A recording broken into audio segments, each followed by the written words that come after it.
ಹತ್ರ ಮಾತಾಡಿದ್ರಾ? ಕಲ್ಪನಾ, ಈಗ ಹರಿ ನಮ್ಮ ಹರಿಯಾಗಿ ಉಳ್ದಿಲ್ಲ. ಅರ್ಚನಾ ಆಡಿಸೋ ಸೂತ್ರದ ಬೊಂಬೆ ಆಗಿದ್ದಾನೆ. ಅವಳು ಏಳು ಅಂದರೆ ಹೇಳ್ತಾನೆ, ಕೂರು ಅಂದರೆ ಕೂರ್ತಾನೆ.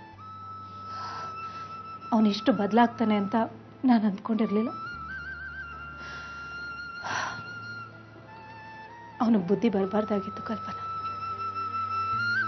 ಆಂಟಿ, ಹರಿನ ಒಪ್ಸೋದಿಕ್ಕೆ ರಿಪೋರ್ಟ್ ಬೇಕೇ ಬೇಕಾಗಿತ್ತು. ನಾನು ಪ್ರೆಗ್ನೆಂಟ್ ಅಂತ ಹರಿನ ಒಪ್ಸಿನೂ ಆಯ್ತು. ಈಗ ಹರಿ ಇನ್ನು 7 ತಿಂಗಳಲ್ಲಿ ನಮ್ಮನೆಗೆ ಮಗು ಬರುತ್ತೆ ಅಂತ ನಂಬ್ಕೊಂಡಿದ್ದಾನೆ. ಅವನ ಮಾತಲ್ಲೆಲ್ಲ ಬರೀ ಮಗುನೇ ಇರುತ್ತೆ. ಅದ್ರ ಭವಿಷ್ಯದ ಬಗ್ಗೆನೇ ಮಾತಾಡ್ತಿರ್ತಾನೆ. ಆದ್ರೀಗ ಅದು ಸುಳ್ಳು ರಿಪೋರ್ಟ್ ಅಂತ ಗೊತ್ತಾದ್ರೆ ನನ್ನನ್ನು ಬಿಟ್ಟೇ ಹೋಗ್ತಾನೆ. ಛೇ, ನಾನು ಇದನ್ನೆಲ್ಲ ಯೋಚನೆ ಮಾಡಿಲ್ಲ ಅರ್ಚನಾ. ನಿಮ್ಮಮ್ಮ ಹೇಳಿದ್ಲು ಅಂತ ರಿಪೋರ್ಟ್ ಬರ್ಕೊಟ್ಬಿಟ್ಟೆ. ಮುಂದೆ ಏನ್ ಮಾಡೋದೀಗ?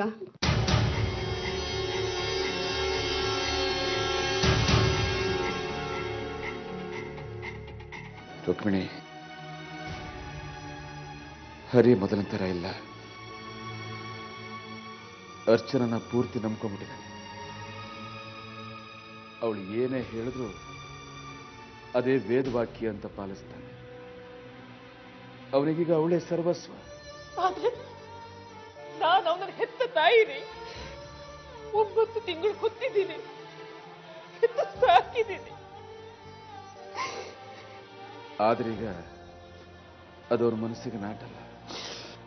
ಈಗೇನು ನೀವು ಅವನ್ನ ಹೇಳ್ಕೊಂಡ್ ಬರ್ತೀರೋ ನಾನೇ ಹೋಗ್ಲೋ? ಇಬ್ರು ಹೋದ್ರು ಆಗಲ್ಲ ರುಕ್ಮಿಣಿ. ಯಾಕೆ ಆಗಲ್ಲ? ಯಾಕಾಗಲ್ಲ? ನಾನು ಹೋಗ್ತೀನಿ, ನಾನೇ ಅವನ್ನ ಹೇಳ್ಕೊಂಡ್ ಬರ್ತೀನಿ. ಹರಿಗೇನಾದ್ರೂ ನನ್ ಗರ್ಭಿಣಿ ಆಗಿರೋದು ಸುಳ್ಳು ಅಂತ ಗೊತ್ತಾದ್ರೆ ನನ್ ಕತೆ ಮುಗ್ದೇ ಹೋಯ್ತು. ಆಮೇಲೆ ನಾನು ಹರಿಹಾಸನ ಬಿಟ್ಟೇ ಬಿಡ್ಬೇಕಾಗುತ್ತೆ. ಬಿಡ್ತು ಅನ್ನು ಹಾಗೆಲ್ಲ ಯಾಕೆ ಅನ್ಕೋತ್ಯ? ಹಾಗೆಲ್ಲ ಏನು ಆಗಲ್ಲ, ಎಲ್ಲ ಸರಿ ಹೋಗುತ್ತೆ. ಒಂದೇ ಭಯ ಅಮ್ಮ, ಏನೇ ಆದ್ರೂ ಹರಿಗ್ ಗೊತ್ತಾಗ್ಬಾರ್ದು. ಹರಿನ ಬಿಟ್ಟು ಬದುಕೋಕ್ ಆಗಲ್ಲ ಅಮ್ಮ. ಹರಿಗ್ ನನ್ ಮೇಲೆ ಸ್ವಲ್ಪ ಅನುಮಾನ ಬಂದ್ರು ಆಮೇಲೆ ನನ್ನನ್ನ ಅವನ್ ವೈರಿ ತರ ನೋಡಕ್ ಶುರು ಮಾಡ್ತಾನೆ. ಆಮೇಲೆ ನನಗ್ ಸಾವೇ ಗತಿ.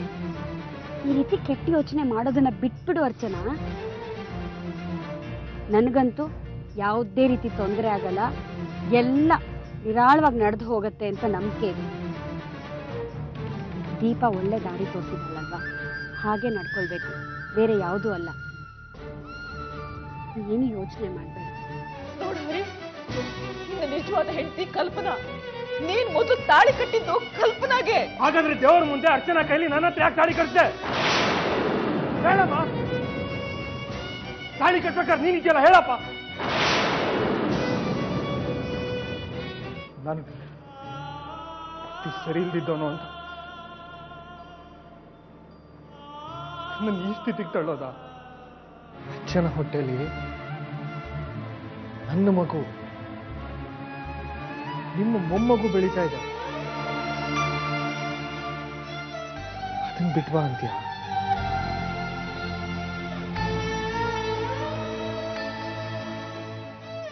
ಆ ರೀತಿ ಬೇಜವಾಬ್ದಾರಿಯಿಂದ ಬಿಟ್ಟು ಬರೋದಕ್ಕೆ ನಾನು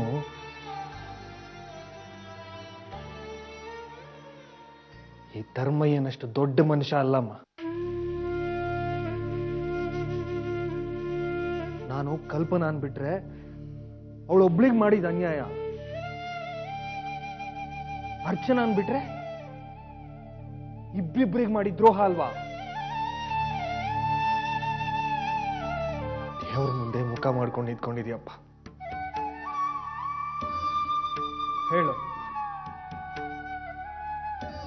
ಸರಿನಾ?